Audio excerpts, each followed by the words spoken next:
در شهر بسطام خراسان مردی میزیست که نام و لقبش سلطان العارفین بود. او سالها در جستجوی خدا از علم به عشق سفر کرد و از گفتار به حضور رسید. عرفان او عرفان فنا بود، یعنی نیست شدن. نیست شدن در برابر حق.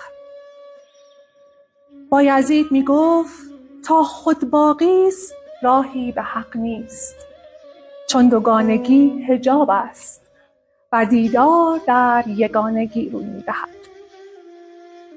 در سلوک او خدا نه در کتاب که در دل عاشق آشکار می شد. او می گفت چون او را یافتم خویش را گم کردم و چون خویش را گم کردم همه هستی را در او دیدم. 30 سال است که با خدای خویش سخن میگویم و هنوز شرم دارم که بگویم من.